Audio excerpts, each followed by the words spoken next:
Welcome to Break the Rules with Dr. Lauren Lax, a podcast dedicated to quieting the noise in the health, food, and fitness world. Dr. Lauren is a leading nutritionist, therapist, and functional medicine practitioner on a mission to help others thrive in their own lives, mind, body, and soul. And now, your host, Dr. Lauren Lax. Well, hello.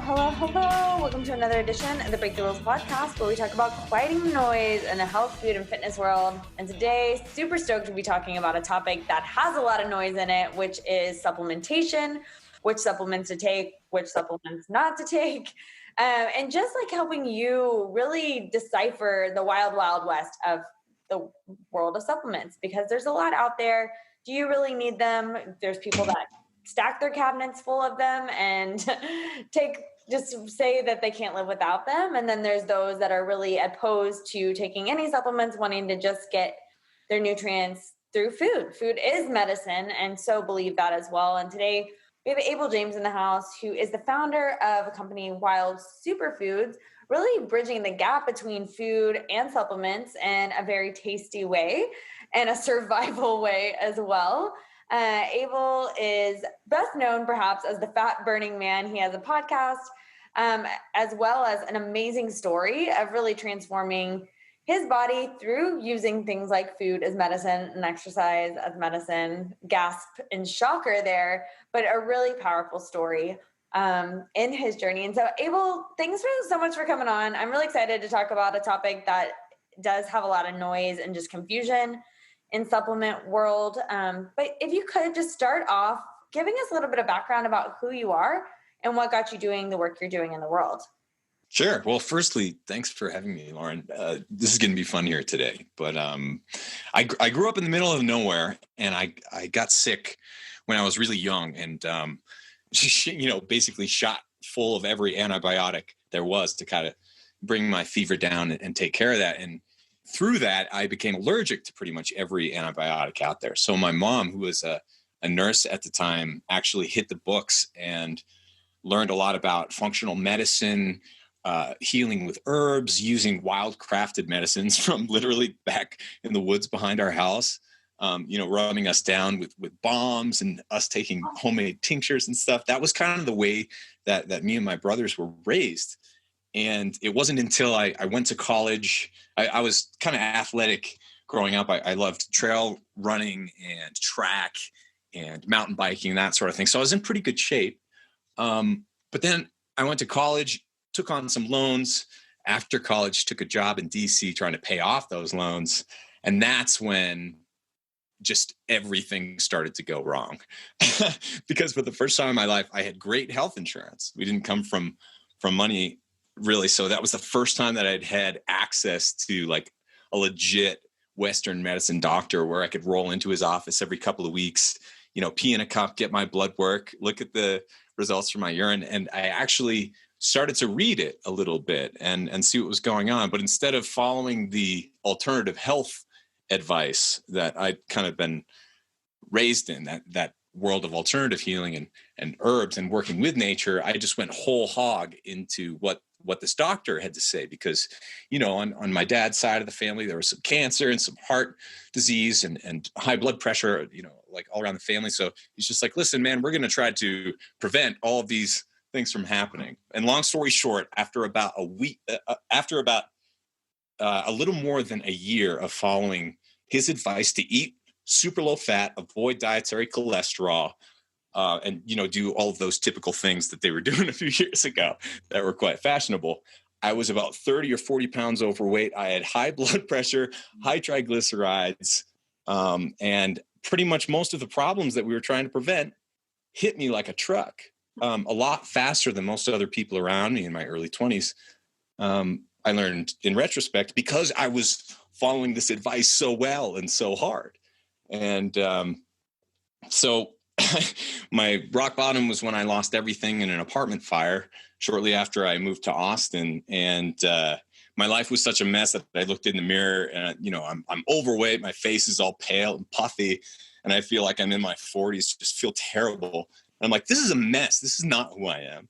And then I hit the books and really combined the world I was raised in of alternative health with some things that I learned about physiology and sports medicine and running marathons, and just really going into it, and basically learned that most of my conditioning from Western medicine and the running magazines was really wrong. It was teaching me to eat the wrong way, to move the wrong way, and just to think about this as a lifestyle in a completely upside down way. So that's where Fat Burning Man came from. I was so mad after losing the weight and kind of getting a six pack and getting my body in the place where I wanted it to be. I was so mad because it wasn't that hard. It was relatively straightforward. It was just the opposite of what we've been conditioned to think works. And now Fat Burning Man's been going on as a podcast and blog for 10 years. Whoa.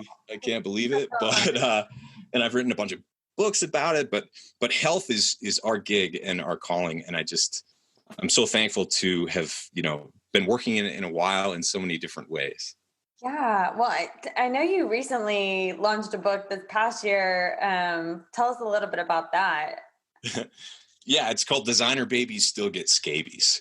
Yeah. And in the political correct culture we live in now, you can't really get away with saying certain things or even bringing up certain ideas, especially if they're, a little bit controversial. And what isn't controversial these days? What isn't political? So anyway, I had enough of being censored and shadow banned on these different platforms, and I decided to put a lot of messages into this little book with rhymes and with silly little poems. And some of them are a little more hard hitting, but I wanted to put it out there as a way to kind of get people to think about nature and health in a different way, and also think about love and philosophy and deep metaphysical questions here and there.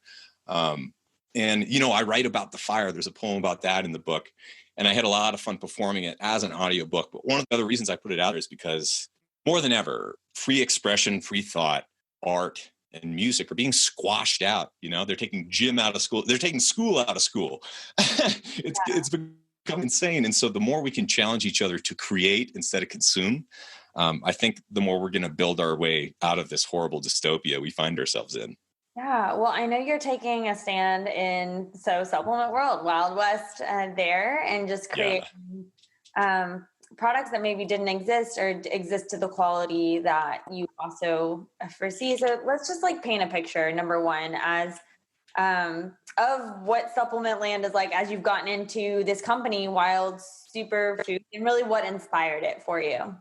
Yeah. I mean, I love the idea of eating from nature and avoiding things that are man-made or manipulated by man.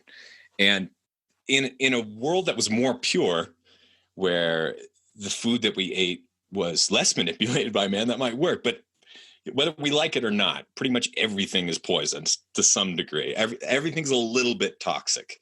The things that are good for you are also bad for you if you have too much of them, right? So it's not as simple as we might like it to be when it comes to nutrition. But one of the biggest things that you want to keep your eye on forever is avoiding deficiency, nutrient deficiency. And we certainly don't know 100% everything about the human body and how it works, but we know enough to realize that there are certain things that if we don't have them, vitamin D, vitamin C, A, K, there are so many, but if we don't have them, things start to go wrong, or you can develop certain diseases or dysfunctions, or you just might not feel like you're quite at your best. And so for me, I was burned by a lot of scammy supplements, and who wasn't, and really burned out on them. When I was first starting around 10 years ago, I wasn't I was very skeptical, and you should be, because I would say 80 to 90% of the supplements out there are complete junk. Some of them even very dangerous, but mostly they just don't deliver on the promises, right? Like they tell you that they do one thing, or they even tell you that they have a certain amount of vitamin D or vitamin C in the bottle, and it doesn't. And multiple studies, multiple investigations of Walgreens, CVS, Walmart, Amazon supplements shows that a lot of them are counterfeits. A lot of them are not what they say they are. And so if you're going to be someone who, and I believe you should be, who aims to eat clean and eat the highest quality food you can find and afford, then most people will also benefit from doing the same thing with supplements, because when you look at what supplements are, in a lot of cases, they are shelf-stable food or shelf-stable nutrients or herbs, flowers and roots and things like that that are powdered. So thinking of them as pills or powders instead of food isn't, I like to be a little bit more inclusive about that, right? So I'm happy to go down any rabbit hole you'd like, Lauren. Yeah. Well, I think it's interesting that I love talking about the fact that not all supplements contain, number one, the ingredients they claim, or perhaps are they as potent as they should be, or beneficial to the body. Mm-hmm. In your just research and being just in the space, were there any key red flag kind of whether it was studies or just news reports, et cetera, that stuck out to you as you were starting to cultivate your and perhaps choose your manufacturers even? Yeah. And tell us a little bit about what's going on behind the scenes and why that would be the case of one vitamin D may be different than the other, a different probiotic. Right. Well, so it's, for the most part, me and my wife and a small team, and we don't have a facility. We don't have, inventory and a bunch of shipping staff. We're not that kind of company at all. And so it was really important for us to partner with a manufacturer who we knew delivered on their promises. So we had personally been taking supplements that they manufactured under their own brand for many years before all of this. And my mom, who's a holistic nurse practitioner, had as well. There are a few big manufacturers out there who have been doing an excellent job for practitioners for many years. And so that's who we chose to partner up with. And you have to come to the table with with the promise to be able to move a lot of product for them. So that's a whole other challenge, right? But basically the way that I thought about it, and the way I still think about it, is that when you walk into a doctor's office or a practitioner's office and they sell, whether it's their own brand or not, vitamin D, they're testing people's blood for vitamin D. And so if that supplement doesn't work, you're going to find out pretty quick. If that supplement doesn't have vitamin D in it, or it doesn't have the exact amount that it says it does, you're going to find out pretty quick. And so will all the people you're trying to treat. And so that's one kind of supplements. And those are usually quite a bit more expensive, right? It's more of a premium product. It costs more to make. There's a lot of lab testing that's done. There's a lot of quality control. Whereas if you're just going on Amazon, people can start up Amazon businesses just like they started up eBay businesses. There's very little regulation to sell online. So if you're buying something from a website, then there's just, you have to trust them, because they're not testing your blood. They're not watching your health. They're usually not coaching you either. They just want you to buy that product. And the more you buy of their products, the better they do. And the more they can advertise to you, and the more they can follow you around all around the internet. So what I would challenge people to do is look at the companies that are really delivering the nutrients that you need. Test your own blood if you can. If you can afford supplements, I would encourage people to also test themselves and quantify it in one way. Because it's not as simple either as just, taking a bunch of pills, even if it is from a good company, and being like, all right, I'm done, finished, because you can take too much, you can take too little. So anyway, what I encourage people to do is see this not as taking one little bottle or one little supplement at a time.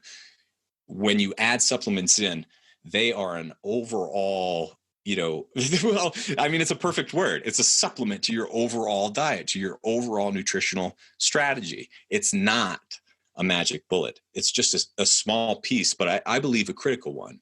And since I'm rambling, I'll say something else that I think is kind of important. When you're talking about supplements, or actually when you're talking about anything, especially in the American and Western world, you really want to believe that there's something brand new and super cool that's going to solve all of your problems.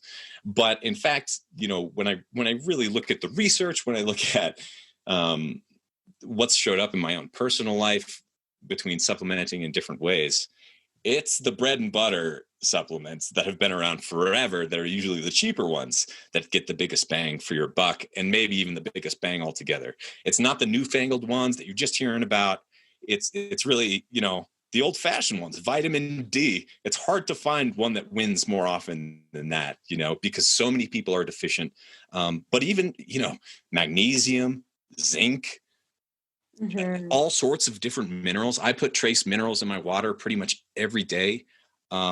There are dozens, if not hundreds, of supplements and foods that we take to try to reach that diversity that our ancestors could have gotten from the natural world using plants as medicine. And since we don't really do that as much anymore, it shows up in a different way. But never forget that it's on you to make sure that you're taking something that is honest and trustworthy, whether it's food or a supplement. Mm-hmm. Yeah, no, I think it's lots of great nuggets there. I think too, there was a time where I was very much a vitamin purist, that I didn't want to take supplements, and so I studied nutritional therapy a little bit more, and just finding there could be a therapeutic benefit in that our world, like you said, ancestrally, it's so hard, and there's so many toxins in our external environment as well, just depleting our resources, right? Whether it's our vitamin C's or just fatty acids and mitochondria, etc. So that there is a healthy role. Talk a little bit about how those supplements can go overboard and what you have seen, maybe even in fitness and health world in your own experience, as well as the industry. It's I don't know. I remember I wasn't really big on protein shakes and stuff like that. Mm-hmm. There are a bunch of young entrepreneurial dudes who, I think it was during South by Southwest, I let them stay at my house, and just in the morning, they're just like, man, did you have your protein shake? Yeah, dude, I got my protein shake. You got your protein? And just all morning, every morning they're talking about their protein shakes. And I'm like, good God, man. But as time went on, I've coached and worked with more and more people who, this whole idea, having a shake instead of a meal. I'm like, oh, good God, what a gimmick. But I had the great opportunity and honor to take private lessons with a man named Kenny Werner, who's a jazz cat, a legit jazz dude who I believe he's 70 years old now. He's one of my favorite authors. He wrote a book called Effortless Mastery back in the 90s. And it's one of my all-time favorites. But anyway, so in doing these Skype lessons with him over these different weeks and months this past year, I realized that he had lost some significant weight. I think he lost over 50 pounds, maybe even coming up on 100, depending on where you catch him. But every morning for the lessons, as he's losing this weight and looking better and better, he's drinking a shake. I'm like, wow, what's in that shake, man? And so he tells me it's, just a little bit of protein, a little bit of nutrients and whatever. It's not one that I'm really familiar with. It's not one that I've ever even tried, but that really affected me in a lot of ways. I'm just like, man, Kenny, he's teaching lessons all day. He teaches at Berkeley as well. He goes on tour when that's allowed and legal or whatever. Yeah. So anyway, he's moving a lot. He's not going to make a green smoothie with 28 ingredients and make sure that it's low in sugar and high in fiber and has all these, he's not going to do that every morning, but he'll take a shake where someone has already thought of that for him, where someone's working with him and kind of telling him that these are the different things that it's hitting. These are the nutrients that you don't have to worry about as much when you have this once a day, whatever. And so I started to see supplements, shakes, capsules, powders as a tool. And then for us, going on the road, living on the road, and then camping a lot, and then the certain, the food insecurity that we're all facing now, we're trying to stock up on things that are going to last. And a salad, it's hard to get. It's harder to get than ever now because they're trying to shut down farmers markets. They're, most of the stuff you find in the grocery store is slimy and kind of old. And so how do you get your greens in if you can't grow them at home? There are other ways to do it. There's no perfect supplement, but there are a ton of them, right? Chlorella, spirulina, broccoli, all of these things can be made shelf stable and concentrated such that, if you need to have them a year from now, when the apocalypse has intensified, you can still get some dried greens in, right? You can still get some of the nutrients that would be naturally present in broccoli in the form of a pill. And and these aren't my products that I'm talking about, by the way. Some of them we do have, but most of them we don't. I just think that there are so many different ways to find high quality sources of these different nutrients and experiment with them. You know what I mean? Like I'm not one of the types of people who thinks that you should take one thing every single day of your life for the rest of your life. I think it's important that you try to aim for that diversity and cycle things in and out as well. And by doing that cycling, you'll start to realize what you need and what you don't. And you can kick a lot of things out, but me personally, you know, and my wife, we take quite a few supplements every day. They're not cheap though. You know what I mean? It's like you've got to plan for this. You've got to budget for it. You've got to account for it. And that's one of the benefits when you don't go to the doctor very often, when you don't really get sick and have to deal with nagging disease and disorders, is that you can allocate more of your budget to weights and health equipment, and new shoes, so you can go for runs, and supplements that you're into or that you think might work, whether they're the old bread and butter ones or the newfangled ones. Mm-hmm. Yeah, very well said. I feel like I was feeling a little bit just like low energy the other day, and just like a little bit just, you know, obviously state of the world right now, immune health is super important. And just realizing just by like, oh, I really haven't been taking my supplements as regularly. So like getting back into my routine with those things that are just like essential immune boost and gut health supports, being like vitamin D, curcumin, omega-3s, and then like probiotic stack, etc. Like I just felt so much better, and just I mean, it works if you there are multiple things happening, right? I think as well that we should be harnessing the placebo effect as much as we can. If you're going to be taking supplements, do your best to believe in it, right? If you just take them kind of like not really thinking about it and not that intentionally, you just kind of throw them in there and you don't know if they work or not. Our mind kind of directs our body. So don't underestimate your own goals here, you know, and your own intentions. So when I drink water, even, I try to look at it and be like, based upon some of those pictures that were taken long ago, the hidden messages in water and things like that. Who knows how pseudoscience-y and woo-woo you want to get with all of this. But one of the spiritual teachers I've had says, when you take a glass of water or a drink of water, what the ancestors used to do is they said, I love you, or they put I love you toward that food or that drink that you're taking.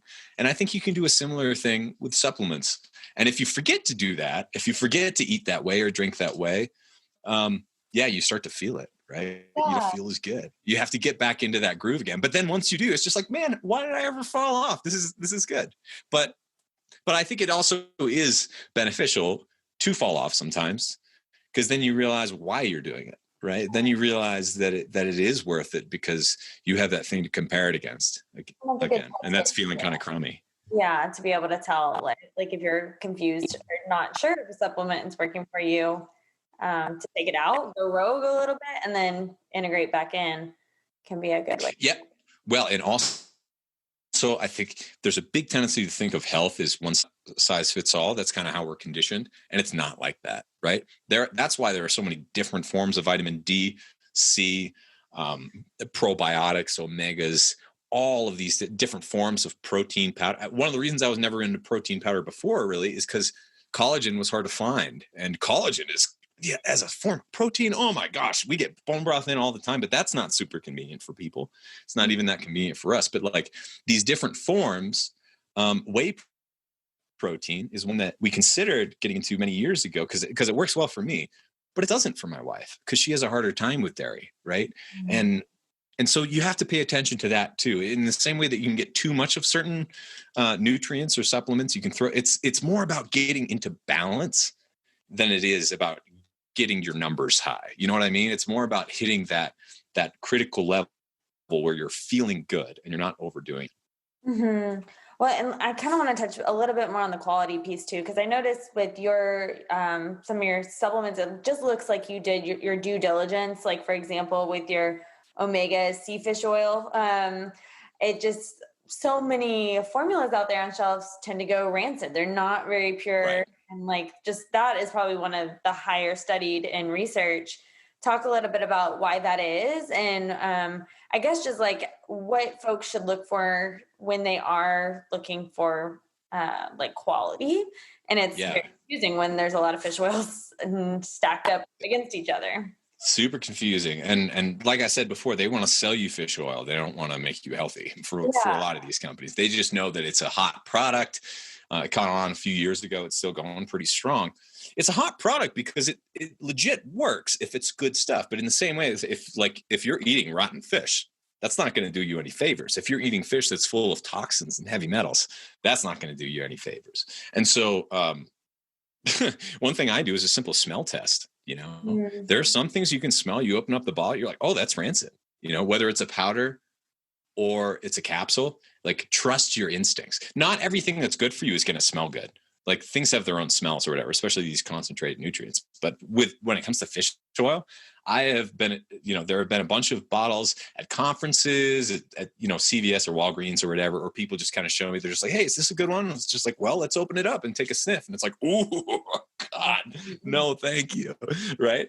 And then there's also the fish burps, which once you've had those, you don't forget them. You never want to go back. At least for me, it's pretty gnarly. And so there are different ways of formulating supplements in an intelligent way, in an intentional way, to avoid things like fish burps or going rancid. And I mean, one of the ways that we avoid it going rancid is by keeping it in the fridge the whole time and shipping it with ice packs for our probiotics and for our omegas. And that's a lot more expensive, right? For us as a business, that's super rough because a lot of times we'll ship out orders and we don't really make money after shipping and after, kind of like paying our team and all the rest of it.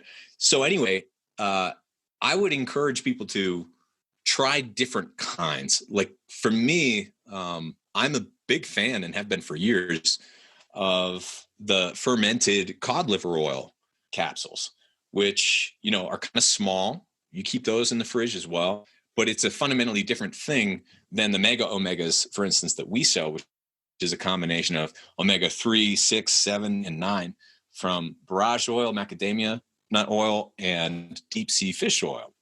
And, the fish are wild caught, and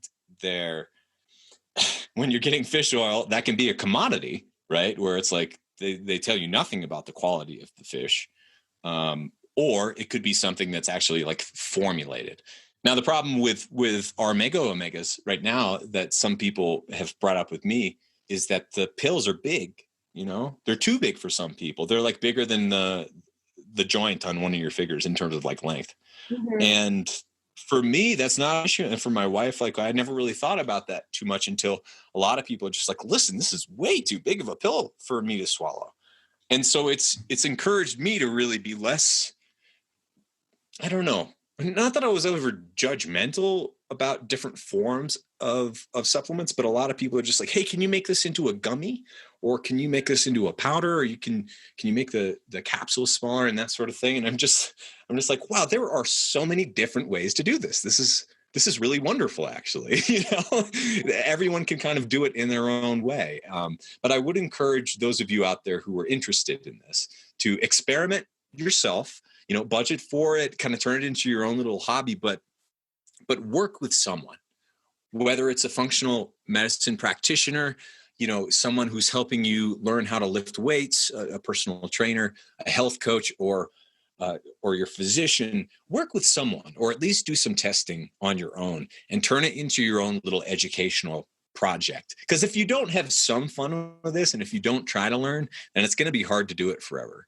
Mm-hmm. Yeah. And again, feel like you're sharpshooting in the Wild West. It's been totally years of learning for the practitioners that do invest the time. And for your folks that can't swallow their omegas, tell them we maybe need to help them with their vagus nerve function so they can better. Right. Part of swallowing. I do too also love with your probiotics, you actually include the strain specificity on there, which is super common for companies to not. And so meaning like the numbers that would follow a species, like L. Cassie SD 5842.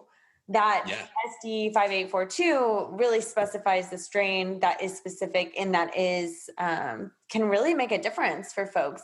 Talk a little bit about that. And I mean, was that something that you were aware of getting into that?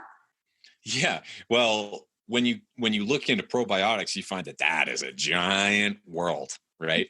The microbiome is something that was, dismissed as an old wives' tale 10 years ago. I remember talking to Rob Wolf about it at one of the first Paleo Effects events. And he's just like, yeah, a lot of these, it's hard for people even to admit that it exists, gut health. And it's like, well, why? This is ridiculous. But anyway, yeah. So going into probiotics, for us, that's another thing where you have to pay attention to temperature. You can grow things from probiotics, right? Like, so we've made our own yogurts and we've made our own ferments using different strains of probiotics over the years. They're soil-based. There are so many different strains that have research, others that don't.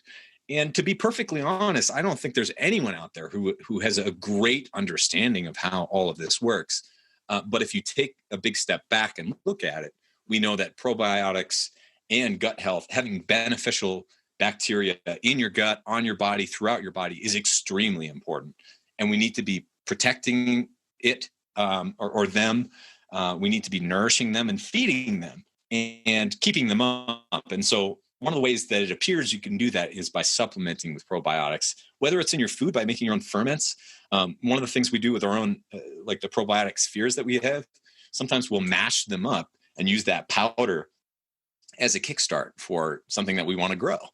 And like, that's yet another example of check out these different strains. They're like different little vegetables, right? They're like different little organisms that show up in different ways. Some of them will grow more than others. Some of them, you don't want to be overgrowing in your own system, right? Like, it's not one of those things where you can just take more. You also have to take the food that they want, prebiotics, right? So you can't just take probiotics and think, I'm done. You need to feed them now, right? Because it's a whole science project. You are a science project. But yeah, there are a lot of different things that you can talk about as far as the different strains go. But a lot of this is based in the natural world, right? It's although you can formulate some of these things and grow some of them in labs, a lot of this education is coming from the fact that, people used to put out their ferments to turn into beer or whatever and just leave it out for the gods because they didn't know that it was wild yeast that was coming in and helping it grow and kind of turn into the beer or whatever that ferment they were making back then. Sauerkraut, different fermented drinks, kombuchas. I would encourage everyone who's the littlest bit interested in probiotics and prebiotics to go whole hog on that too eventually, because as you'll see, we sell one, and you, as you mentioned, Lauren, we show the different strains that are there, and a lot of them have great research behind them. But those are by no means the only strains out there, or the only things you can use. And so I'm excited about learning a lot more about this as time goes on, because the field is definitely expanding, and people are much more open to realizing that it matters. 100%. Well, and something that I've been doing a lot of research on is the role of just short chain fatty acids, and actually those showing even more benefit. That's the end result that we're wanting from probiotics and prebiotics, like the metabolites, healthy metabolites of bacteria. And it's just a whole nother, another world. It is another fun world. Exactly. It never ends. Well, Abel, thanks so much for coming on and helping us just shake up a little bit of noise in the supplement world. Where can people find out more about you as well as Wild Superfoods? Yeah, if you're interested in my podcast, my books, blogs, and that sort of thing, meal plans, recipes, that's all at fatburningman.com. You can also look up Fat Burning Man or Abel James on podcast, social media, video, that sort of thing. And then for Wild Superfoods, that's at wildsuperfoods.com. And if you're interested in the new book or audiobook, that's designerbabiesbook.com, or you can look up Designer Babies Still Get Scabies by Abel James. Love it. Well, I'll put links in the show notes. And thanks so much, Abel, for coming on. Thanks for having me.